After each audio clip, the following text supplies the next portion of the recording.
After your ear, your most important sense organ is your eye.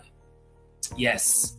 After your ear, your most important sense organ is your eye. And remember, as far as your eye can see. Great evening, guys. Thank you so much for joining us again on another exciting Upgrade Mash, Upgrade Live with Mr. Upgrade. I almost said Upgrade Master just for you. That's on Friday. This is Sunday. Yes, this is Sunday, and this is when we get to do the Upgrade Live with Mr. Upgrade. I'm super excited for this because this is where we get to go deeper into a conversation that literally will change your life. Yes, I mean literally. Now, previously on the Upgrade Live, Mr. Upgrade, we talked about some important concepts that have really shaped our lives, right? We talked about right, we talked about sight, and now we're talking about eye. Now, like I always tell us, it's like a journey. We're continuing from where we left off so you can see how each builds on the next, right? So today, we're going to be talking about something very interesting, something very enlightening, something life transforming, and I can't wait for us to get into it. But before we get there, welcome. Again, this is another Sunday. This is another time where we get to do our basic 4 things. Number 1, we got to take your questions. So if you have any questions whatsoever, feel free to send in your questions. Like, I always love taking questions because it tells me that people really want to gain clarity in some areas. So we got to take your questions, and that's very important. And like I tell people all the time, questions are more important than answers. So we get to take your questions. Number 2, we get to share with you the Upgrade Master Team for the week. And for this week, the Upgrade Master Team for this week, you know it's I.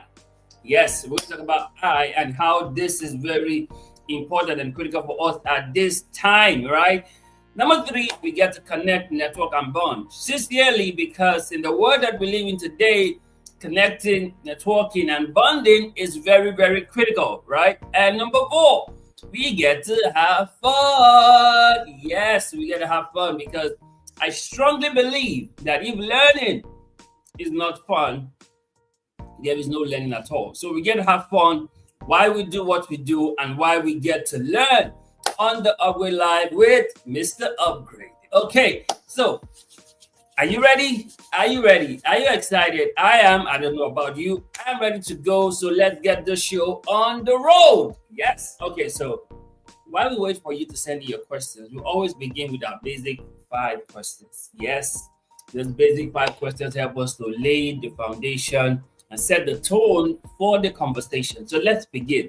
Question number 1. What is the I? What is I? You know, looking at this whole conversation, I believe that a lot of people need to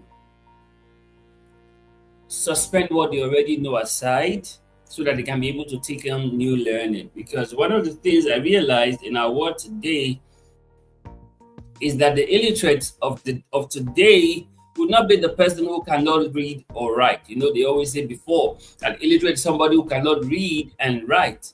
But the illiterate of today will be that person who cannot learn, unlearn, and relearn. So that's why I say you should let go of whatever you think you know about the I and focus on what we're about to share now so that you can relearn. Right, so we're going to be doing a lot of relearning today and some unlearning also. But interestingly, I've also come to find out that one of the hardest parts of learning is unlearning. Some of the things you're already used to, you hold on to them like your life depends on it. Sometimes you may have to let go so that you can grow, right? You may have to let go so you can grow. Okay, so let's talk about the I. What is the I? What is the I? You see, we tell people all the time that when you come here to learn, most of the things we'll share with you, you cannot Google them. So you can't find them on ChatGPT or Google. So pay attention, right? Pay attention to what we're going to share with you here. Now, the I, it is what helps you to perceive and interpret visual information, both mentally and physically. I'll say that again. The eye is what helps you to perceive and interpret visual information, both mentally and physically. That's the eye. I know they say that the eye is the gateway to the soul, right? So the eye is what helps you to perceive and interpret visual information, both mentally and physically.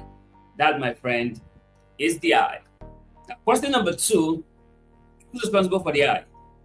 Who is responsible for the eye? You are.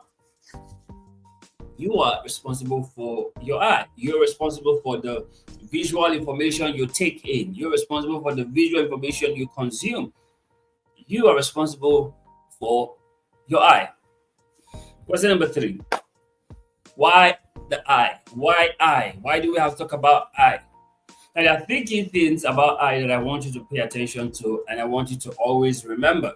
Three important things about eye, right? Number one, sight. With your eyes, you get to see. I think that's where a lot of people just stop, right? They just stop at just what they see, right? With your eyes, you can see. So your eye gives you sight, which is key, which is important, which is good, right? Your eye gives you sight. So with your eyes, you can see. And like scripture says, as far as your eye can see. Right? So one of the things about eye is that you have sight. You know, when Jesus spoke to Bartimaeus, he says, "What do you want?" Bartimaeus says that I will receive my sight, because he was blind, so he wanted to see. Right? So one of the first things for why eye is sight. Second thing for why eye is perception. So in what you see, you gain perception.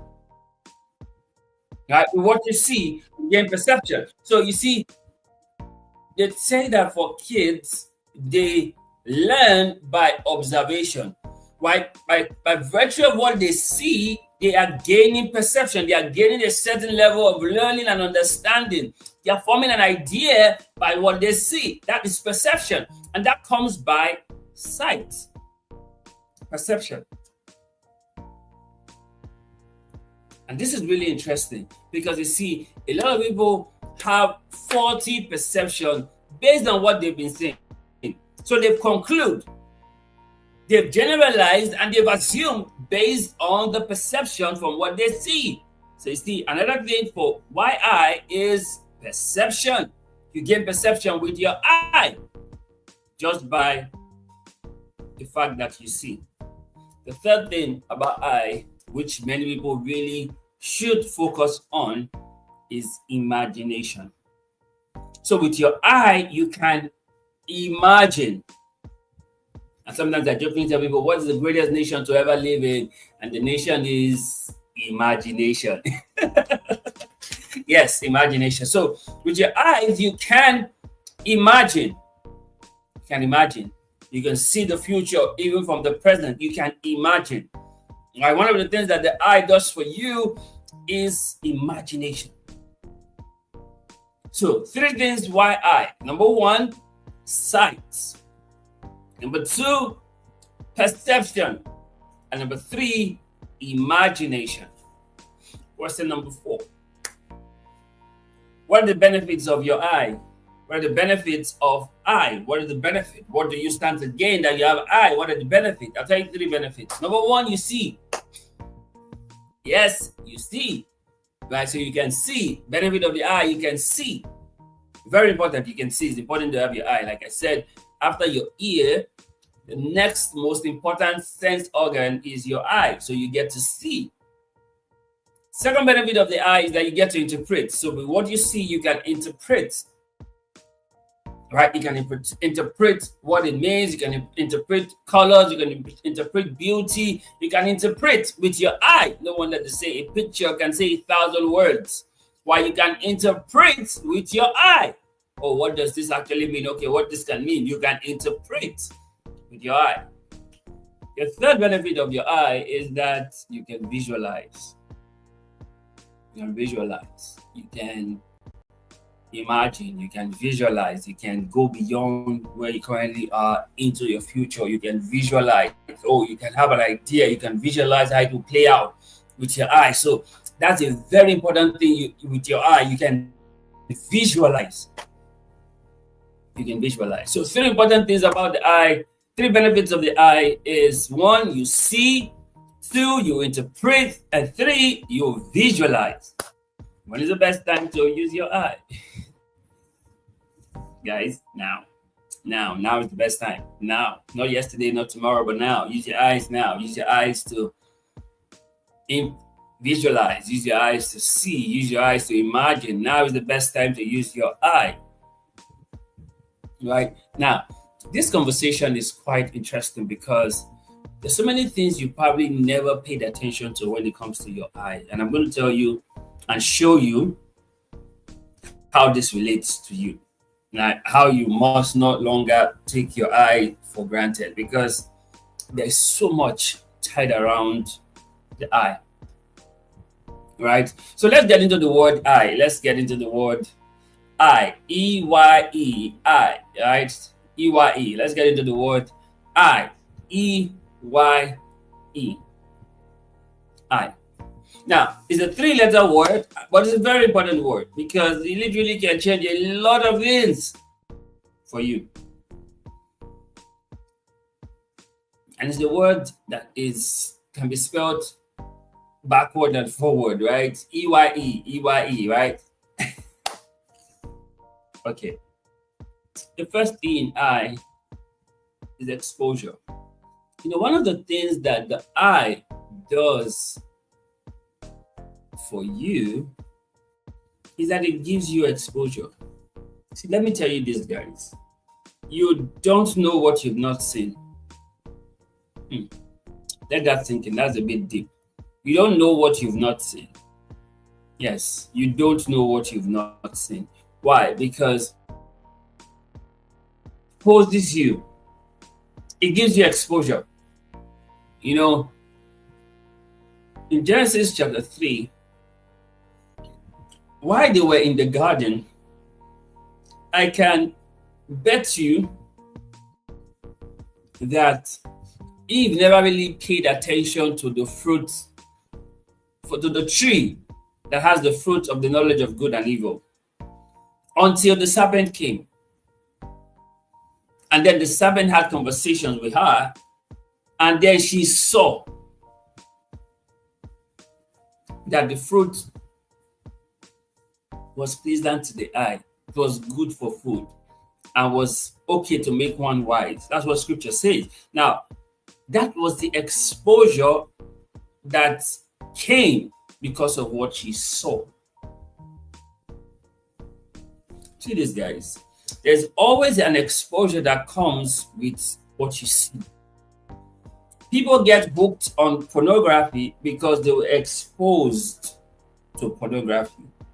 They either saw probably their elder ones watching it and they were hiding somewhere to see them.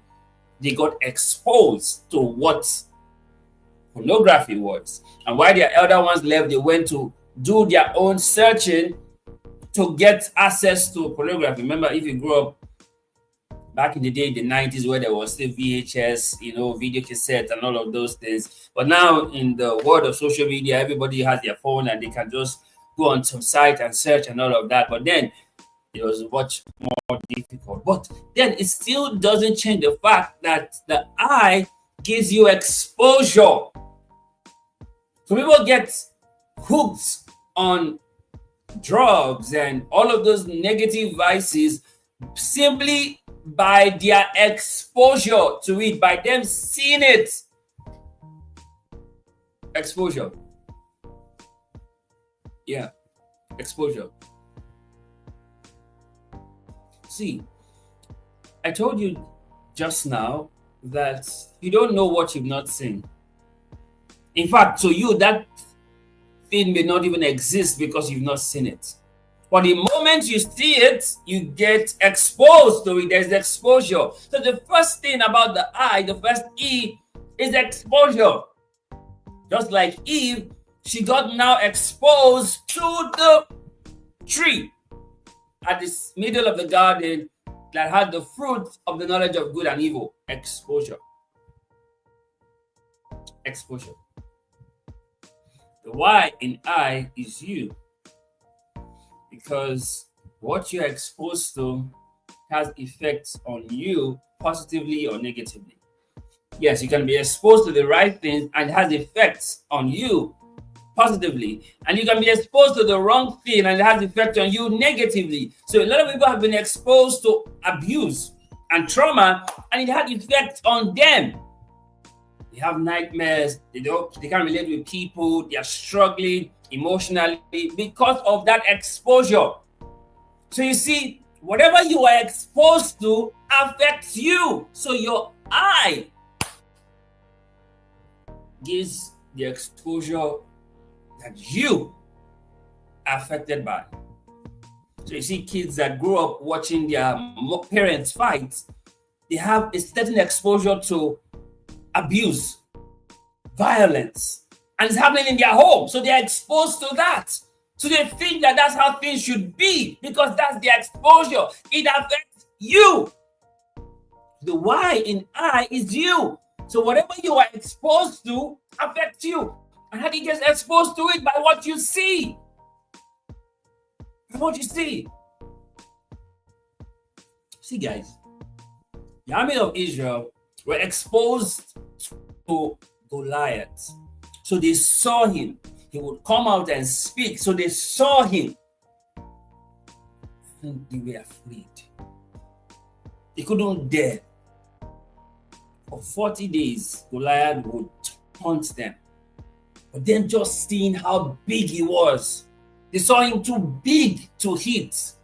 Until David came who had a different exposure. He saw Goliath too big to miss. So the Y in I is you. The exposure affects you. The other E in I is experience. So you see, for everything you are exposed to that you affects you becomes your experience. When it comes to experience, you see a lot of people, they become what they hate because that's what they've been exposed to. So that has now become their experience. This is when they say, oh, I will never behave like my parents. And they ended up being the worst version of their parents. Why? The exposure you experience, your eye. That's why it's very important that you condition the things that your eyes see. And if perhaps your eyes have seen something, you have to renew your mind. Because see, whatever you are exposed to, you would experience. Yes, whatever you are exposed to, you would experience. See, there's a way that there's this subconscious wiring that happens to everyone based on what they're exposed to. It's just a subconscious wiring from exposure. So I is exposure you experience. Your eyes, what you see. You become like what you see. You become like what you see. The exposure you experience. That's I. And why are we having this conversation at this point? Because so that you can begin to intentionally change the things that you see. So that those things that you want to see become the experience that you have. Why do you think they tell people to have vision boards?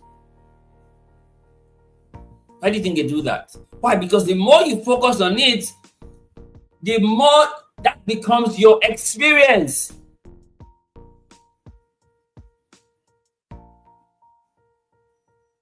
The more you focus on it, that becomes your experience. Because your eyes will take in the information that is exposed to and produce that experience for you.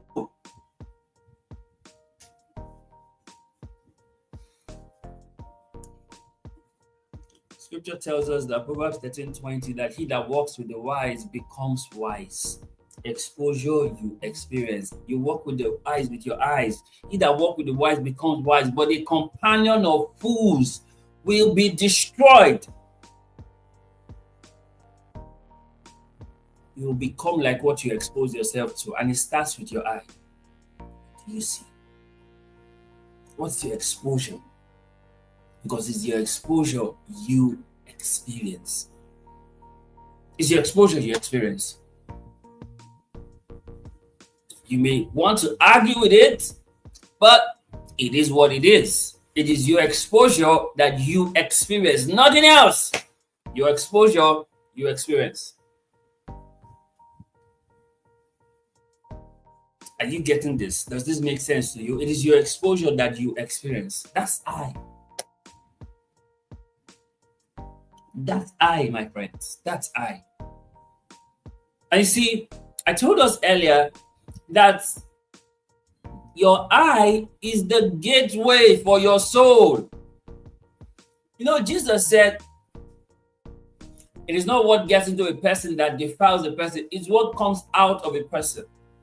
But you see, it is what gets in that affects you and that produces what comes out. Why do you think he says that?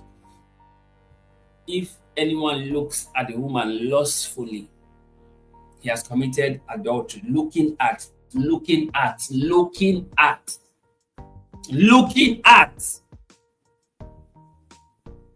No wonder Hebrews tells us, looking unto Jesus, the author and the finisher of our faith. Look. Because it's the exposure you experience. So the eye is the gateway to the soul. So what gets into you many times comes from what you have been exposed to. See, your mind taking a lot of information and sends it back to your subconscious. You may think you didn't pay attention to it, but as long as your eye saw it, your mind captures it and sends it to your subconscious. Now you see why some things play out in people's lives. Some things play out because they see it at one point and it was captured and subconscious. They thought they have forgotten. No, you don't forget. You know, they say the internet never forgets. The truth is the human mind too never forgets. It just needs some triggers and it's back out. It never forgets. It never forgets. See, what your eye sees has impact and influence over your life. What your eye sees has impact and influence over your life. Remember, let's digress a bit. You remember that when Jacob and Laban had the agreement, and Laban said, okay, if you get all the spotted and speckled animals, it will become yours. What did the angel give Jacob as an advice to do? She told him to cut some sticks and put in front of where the animals were going to feed from, where they drink their water, where they get their food from. So as long as the animals saw those things, put those speckles, as long as the animals saw those things, that's what they gave birth to. That is a clear indication of exposure.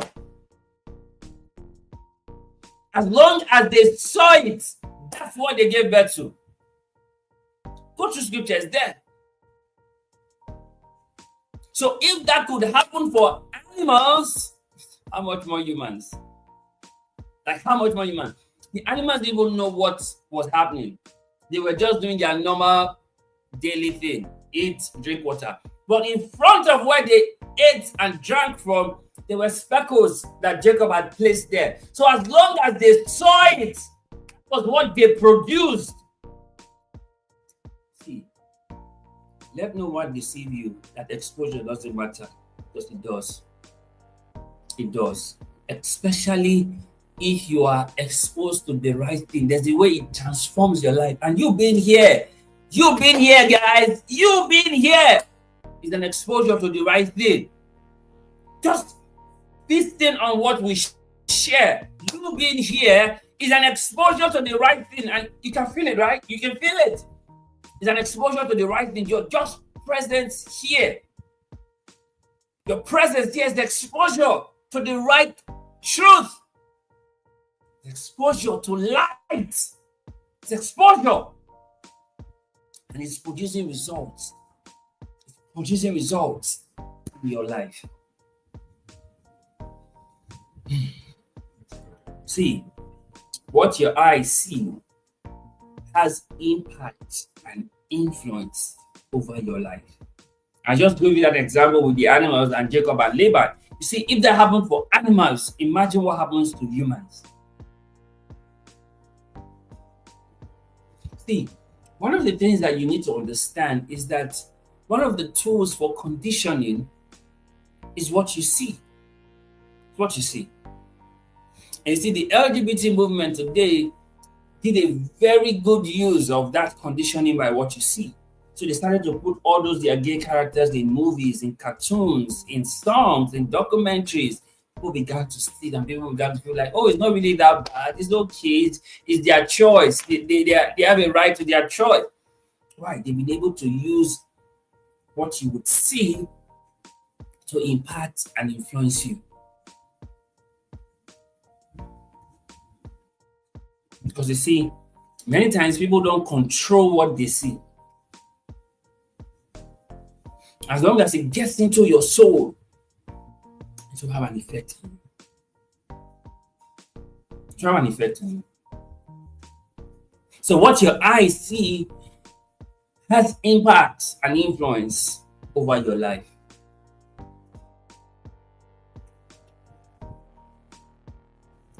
No wonder they say beauty lies in the eye of the beholder. And someone jokingly says that beauty also lies in the eye of the beer holder. If you get it, you get it, right? So, your eye is very important. It plays key role in your life and who you are becoming and the beliefs that you have. Because it works with your subconscious. As you see it, it takes it in. It takes it in. See, in the order of the senses, after you have your ears, the next is your eye, and then smell, and then taste, and then feel. The eye is the second, like up there, second. You can do without your smell, fine. You can even do without taste. You can even do without feeling. But you see your eye, see your eye, very important. After your ear, faith comes by hearing, so your ear is important. You need to hear. Next is your eye. See, that's why they say you walk by faith, not by sight. You walk by what you hear, not by what you see. Because through what you see, a lot of people can be deceived. In fact, the devil uses more of what you see than what you hear.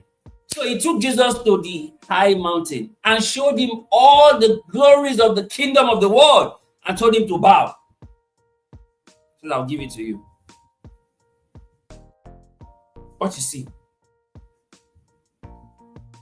When Nebuchadnezzar hit up the corner 7 times, what was he doing? So that the 3 evil boys would see the potency of the fairy furnace and then make them bow. Hey, the goal is for the enemies for you to bow. And many times it comes through what you see. People fall because of what they see. King David was on his rooftop and he saw Bathsheba having a bath and he sent for her. And you know how that story plays out. What you see. 3 things about eye. 3 things about the eye. Number 1, beauty. Number 2, picture. Number three, future. Three important things about eye. Your beauty. You see, with the eye, you're able to appreciate beauty, colors, beauty in every sense. You can appreciate beauty with the eye, beauty. Right? To the one who's blind, everything is dark. To the one who has eye, the colors, pictures, beauty. You can appreciate beauty because there's eye. Another thing about eye is that you can see pictures. You can create pictures. Physically, mentally, you can create pictures. You can appreciate pictures. When they say a picture speaks 1,000 words, what do you think it does? With the eye, you can interpret what the picture means. Sure. The third thing about the eye is future. With the eye, you can picture the future. The Wright brothers, prior to when they invented the aeroplane, there was no aeroplane. There was no method of transportation by air. But they had a picture of a future. And even their father, who was a bishop at the time, said it was impossible for man to fly. But these two guys, Aubrey and Weaver Wright, the Wright brothers, said no, it's very possible. And they changed transportation forever because there was now the aeroplane, and man can fly. Three things about the eye: beauty, picture, future. And there are two traits about the eye, and I'll dwell here for a bit. Two traits about the eye: there is sight and there is vision. Now, the eyes, you can see sight.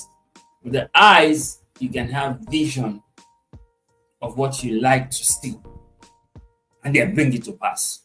So, the Wright brothers, they had sight; they could see what's currently obtainable in their day, but they had vision of what is possible, and the rest is history. So, two traits of anyone who has their eye is that they have sight and then they have vision. Remember, where there is no vision, the people perish. So you see, it's important that you understand these two traits: sight, vision. Vision. The one goal of the eye is imagination. Imagination. You see, when God called Abraham in Genesis 13 and says to come out, take a walk to the length and to the breadth, and says, as far as your eyes can see, will I give unto you as an inheritance. At that point, Abraham saw the whole world in his imagination. That's why they will call Abraham the possessor of heaven and earth. Possessor of heaven and earth. He saw the whole world with his imagination. And that's why I told you earlier, the greatest nation to live in, it's not America, it's not Canada, it's not the UAE. The greatest nation to live in is imagination. You get it, you get it. Imagination. Right? So you have dual citizenship of your current nation and in imagination. And what's imagination? Image nation. Nation filled with images. I talk about pictures, future, imagination. So the one goal of the eye is imagination. At what point, call it by mother and say, count the stars. If you can number the stars, then that's how the numbers of your descendants will be. Imagination.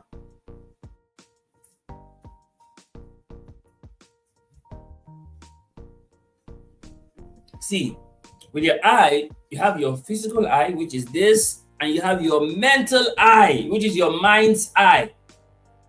You have your mental eye. And you see,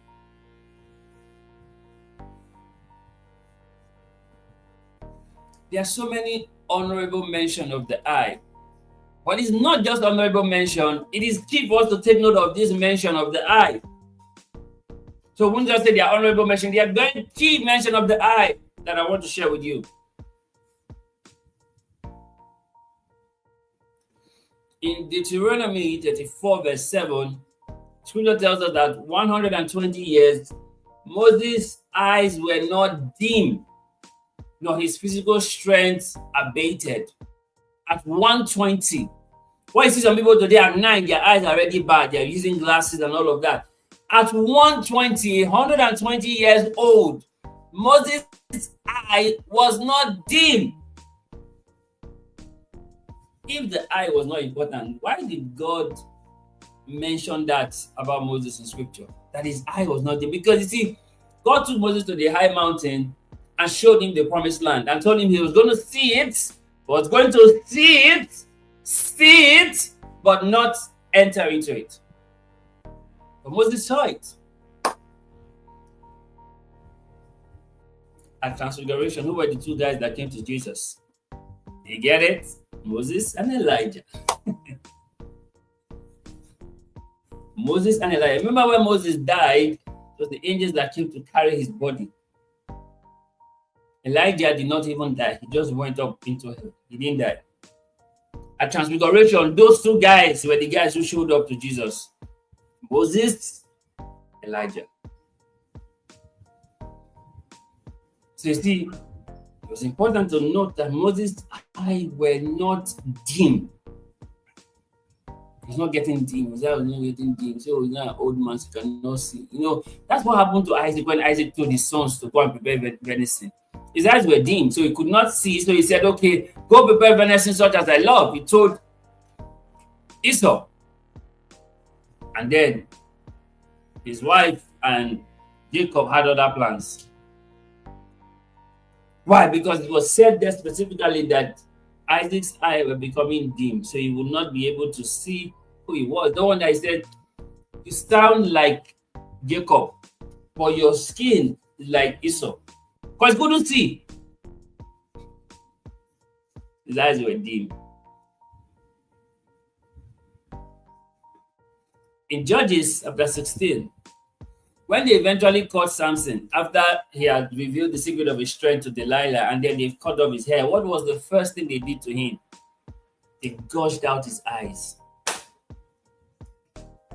If the eye was not important, why would they do that? Why? Have you ever wondered why? Why didn't they cut off his hands or cut off his legs, knowing that, okay, Samson will be able to run or will have his hands to be able to do things? Why his eyes? I tell you, how good is a strong man that is blind? You know, even Jesus said that now that you're young, you can go everywhere you want to go to. But when you get old, somebody will lead you by the hand. Why? Because your eyes will be dim. Somebody have to guide you. So they realize that one of the things we need to do to really hold this guy down was to pluck out his eyes. And I keep wondering, if they knew that the secret of his strength was his hair, why didn't they just pour acid on his head so that the hair will never grow again? Because Scripture told us that, and Samson's hair began to grow again. Samson has lost his eyes, but his hair began to grow again. See these guys. They took out Samson's eyes because what good is a strong man that is blind? He won't be able to see us to destroy us because he has no eyes. He took out his eyes. And that's why Samson even prayed to die with his enemies, because what use of him coming back victorious but yet blind? Samson forgot that he could have prayed for his sight too. Yes, because if God could give him his strength back, God could still give him his eyes back. But he didn't think of that. So he rather die with his enemies. Yes, he killed more people at this final day than he had ever killed all through his years. But he got something about him, his eyes.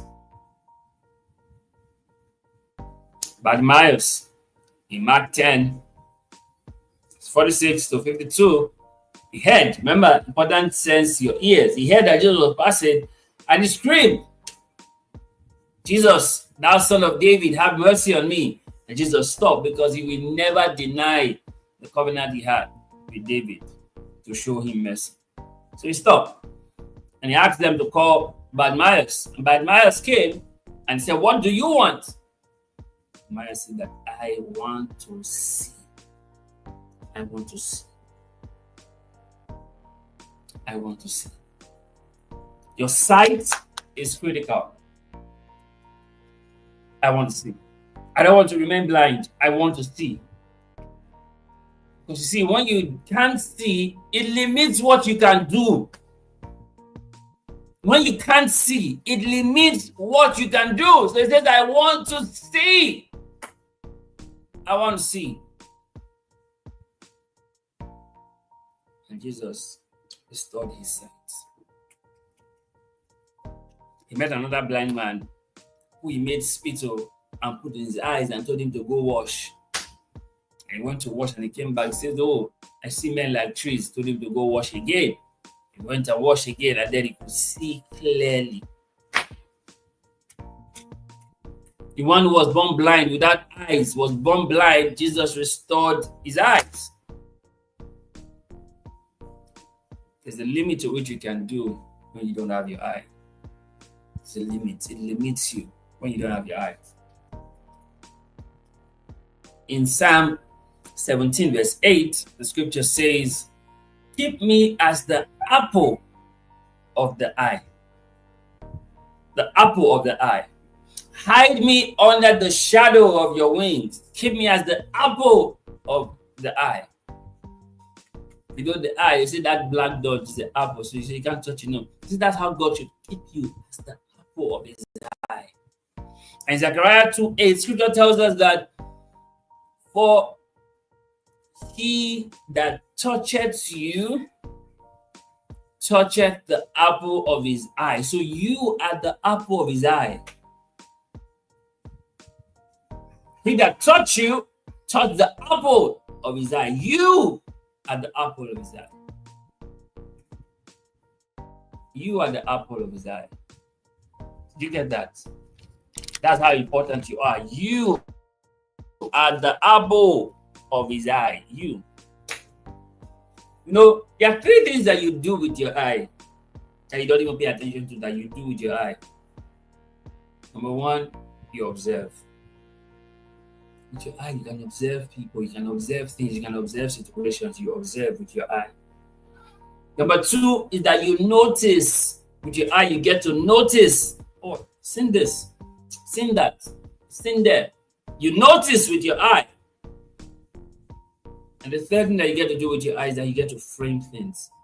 And you also get to reframe things with your eye. So you can choose to see the good in the bad. You get to frame or reframe with your eye. So those are three things you can do with your eye. You can observe, you can notice, and you can frame and reframe with your eye. And observe, okay, that's it. You observe how they behave, how they treat you, how they respond to you. You observe with your eye. And then you can also notice with your eye. Then you can also frame and reframe with your eye.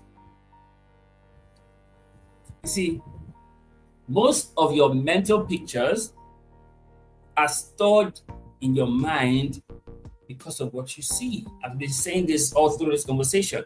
The mental pictures you have in your subconscious, they are stored in your mind because of what you see.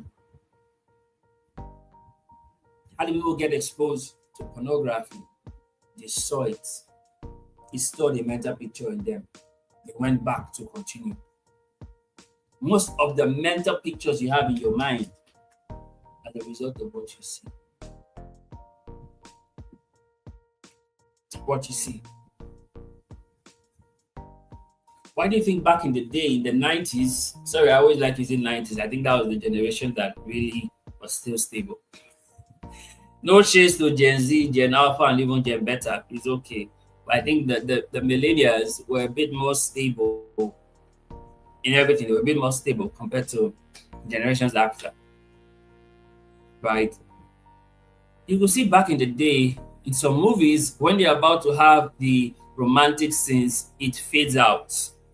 They leave that for you to imagine. But in today's movie, the romantic scene is there. You are watching it.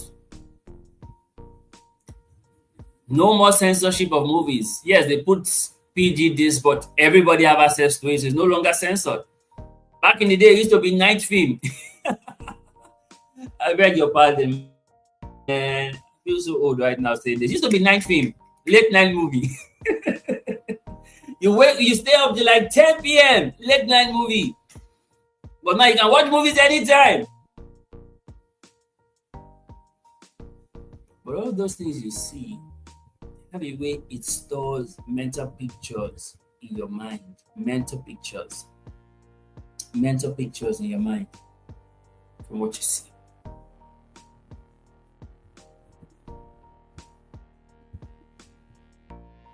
You know, that's why it's important that you have the right pictures around you because it's influencing who you are becoming.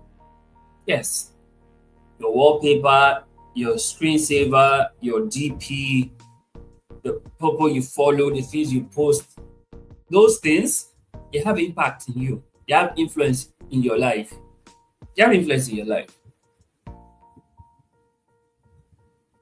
Remember, your eye is the exposure you experience. Exposure you experience. EYE. Exposure you experience.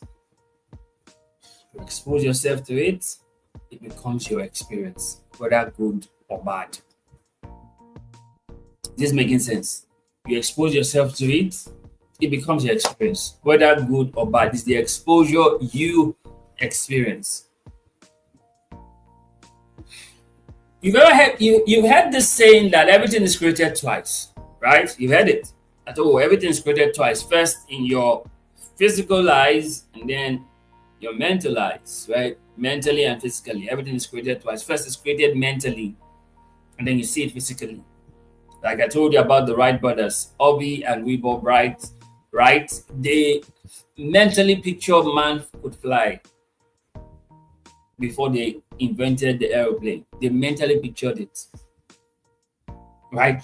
Everything that you're doing now, you first pictured it in your mind and then you start to do it out. So there is always the mental picture before the physical picture. What happens in your mind? In your So you first see it first mentally before you see it physically. And that's why scripture tells you, as far as your eyes can see. As far as your eye can see. And as far as your eye can see is to see the whole world. Nothing short of it. To see the whole world. Right? To see the whole world. See, you must train your eyes to see the good in people. You know, what we have by default as humans is that we see the bad in people. Yes. We see the bad in people. So when people come to us, the first thing we notice about them is what's not right about them. But you must now train your eye to see the good in people. What's good about them? What's amazing about them? What's right about them? Train your eyes to see that. Because your exposure, your experience. So that's what you expose yourself to, that's what you experience. So train your eye to see the good in people. Train your eye to see the good in people. Very important. Right? Your eye is connected to your thinking. Now, I love this. What you see now gives seeds to what you think. And what you think now creates how you feel.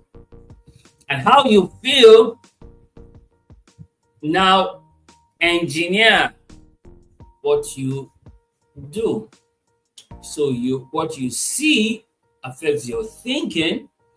Your thinking is connected to your feeling. Your feeling is connected to your doing.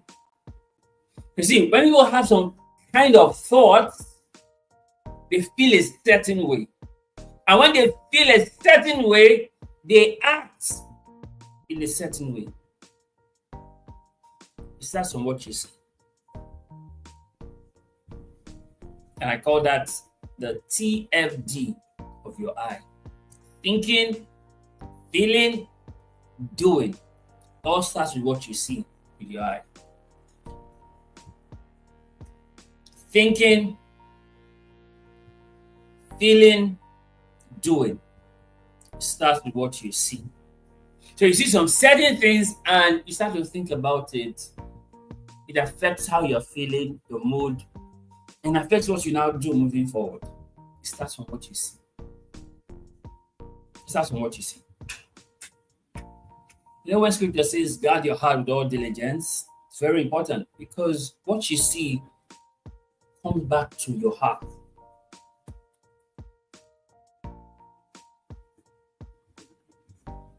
Comes back to your heart.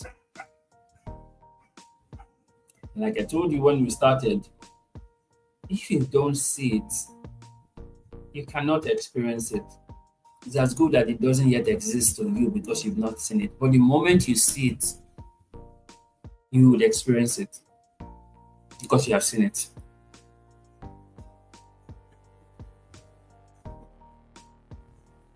See, your eye is not about whether it is open or closed. Right? It's not about whether it's open or closed, but if you can see. Because you see, your eye may be opened and you do not see. And your eye may be closed, but yet you see. I'll say that again. Let it sink in. Your eye is not about whether it is opened or closed. No, it's not about it. It's not about whether it's opened or closed, but it's about if you can see. Because your eye may be open, but you do not see. And your eye may be closed, but yet you see. Have you met people who are oblivious of the obvious? They are oblivious of the obvious because they can't see. They can't see. They have their eyes, but they can't see. In 2 Kings chapter 6, verse 17, Elisha prayed for his servant and said, Lord, open his eyes that he may see. The servant was not blind. Hear that again. The servant was not blind because the servant was the one who woke up and saw that they were surrounded by the army of the enemies. And he went to his master and said, alas, master, we are surrounded. And he was afraid. So the servant had eyes. He could see. Elisha prayed, oh Lord, open his eyes. See, that is a very, very important scripture to pay attention to. The servant was not blind. He could see, yet he could not see. And when God opened his eyes, saw chariots of fire around in the mountain round about Elisha. That's why Elisha had told him, they that be with us are more. They that be with us are more than they that be with them. But he couldn't see. He couldn't see. His physical eyes were opened, but he could not see. That's why it says, not about whether your eyes is open or closed. It's about if you can see. If you can see. Because it's as far as your eyes can see.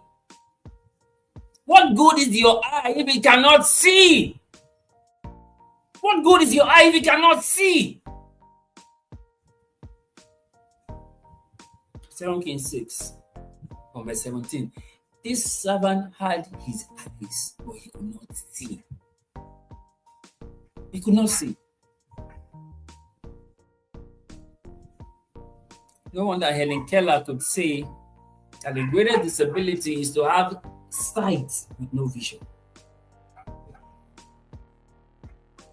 The greatest disability is to have sight with no vision.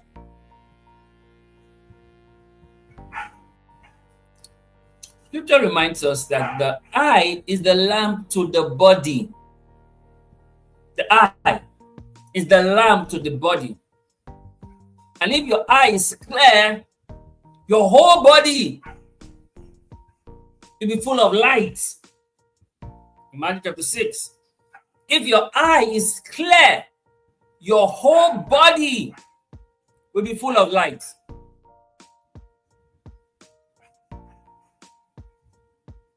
Your whole body will be full of light if your eye is clear.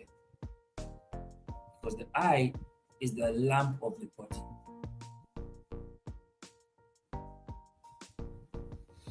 Mahatma Gandhi once says, an eye for an eye, and the whole world will be full of blind people. See, in 2 Chronicles chapter 6, 16 verse 9, scripture says, the eye of the Lord moves to and fro throughout the earth, that he may strongly support those whose heart is completely his. The eye of the Lord moves to and fro. It's called the roving eye of God. It moves to and fro the earth, that he may strongly support those whose hearts are completely his. David said in Psalm 119, verse 18, he says, open my eye, that I may behold the wondrous things in your law. Open my eye, that I may behold the wonderful things in your law. Open my eye, because my eye can be there and it's not opened. Just like what happened to Gehazi's servant. Your eye can be there, but it's not opened. The one that Jesus said in Matthew 13, verse 16, said, blessed are your eyes because they see. Hey! Blessed are your eyes because they see. Blessed are your eyes because they see. And blessed are your ears because they hear. Because Gehazi's servant had eyes, but he could not see. Elisha's servant had eyes, but he could not see. So Elisha had to pray, oh Lord, open his eyes. Jesus says, blessed are your eyes because they see. So you can have eye and you cannot see. That's another day's conversation. You see, temptation is eye-driven.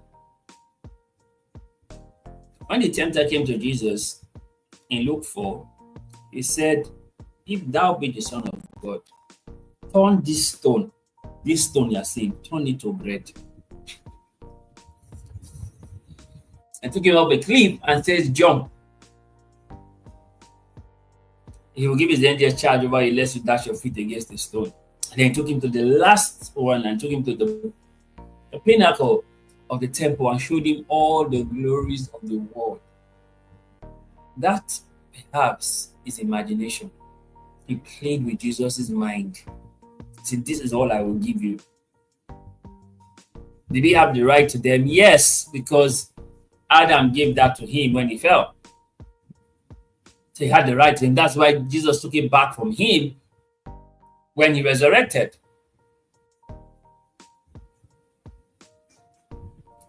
This is all the kingdoms of the world I will give you if you will just bow. If you will just bow. Temptation is eye-driven. What you see. What you see.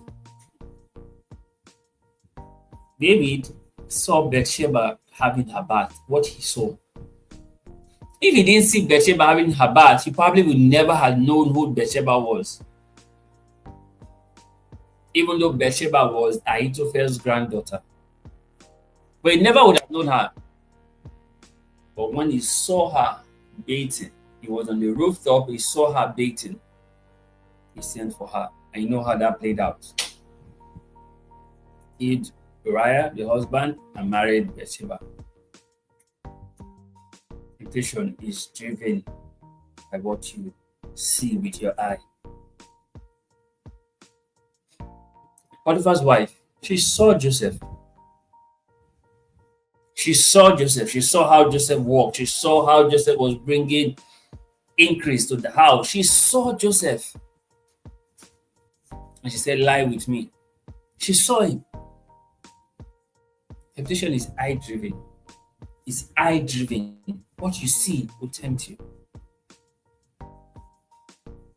See, if you don't see it, you won't think it.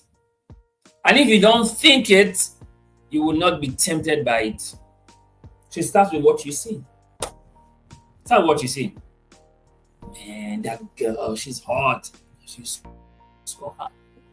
Come back to think about it. And you are now chasing her. Started from what you see with your eye. If you don't see it, you won't think it. And if you don't think it, you will not be tempted by it. I seen how it connects. Your eye.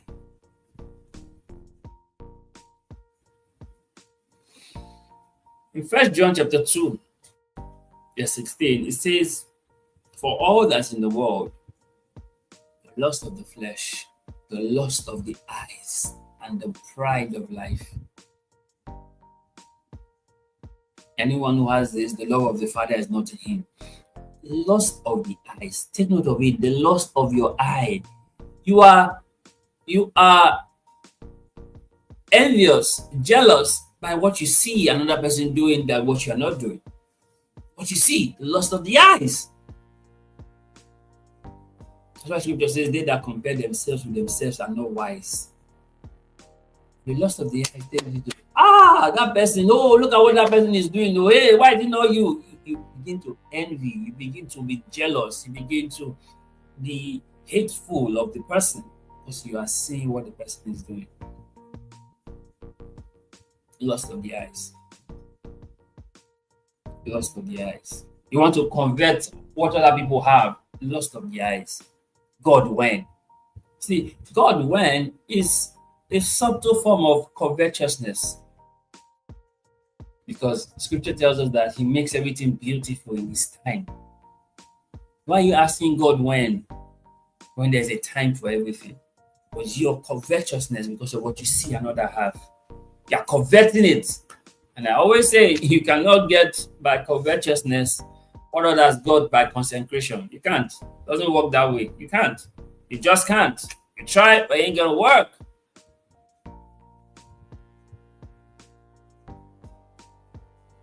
See, Ephesians 1:18 reminds us that your eye of understanding be enlightened, be flooded with light. Your eye of understanding. So you see, your eye gives you understanding. So let it be flooded with light. That's why we talked about light last week. So you go watch that. And then watch this. So your eyes are flooded with light. Your eyes are flooded with light.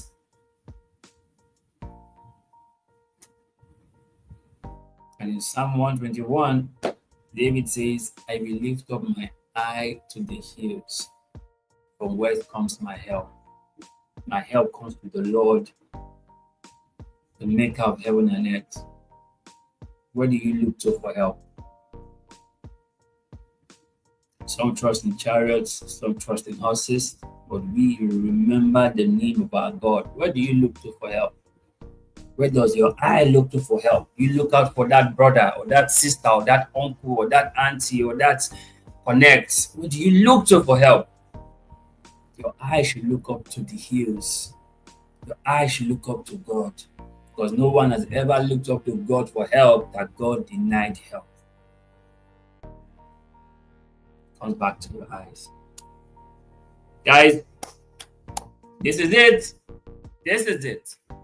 This is what we'll call it a wrap for today. I believe that you have learned something amazing. You have learned something that would literally transform your life moving forward. you pay attention to the things that you see, because it has a way it impacts and influences your life. Guys, this is the most that we can take on this conversation today on I, and we believe that your eyes have been flooded with light. Right? And now you can do what is right. I just went you through 2 previous episodes. Right? Light. Your eye be flooded with light, and now you can do what is right. Does that make sense? Yes, it does. Okay, guys. I can always tell you 3 things will happen for you in this new week. Yes, this new week, 3 things will happen for you. Number 1, increase voice of God. Number 2, open heavens over your life. And number 3, more angelic activities in all that you do. Remember, there's always more on the upgrade side of life. And that's why we encourage you to leave good behind so that you can upgrade. And what better way for you to upgrade is to fix it on Him. Yes, let your eyes be fixed on Him. David said, my eyes is fixed, oh God, my eyes is fixed. Let your eyes be fixed on Him. Because those that see the sun do not see shadows. Yes, let your eyes be fixed. Thank you so much for watching. Do well to share this with your friends, your family, your loved ones, and even your enemies, because this is how they get to upgrade the same way you are upgrading yourself. Thank you again for watching. See you again another time. God bless you.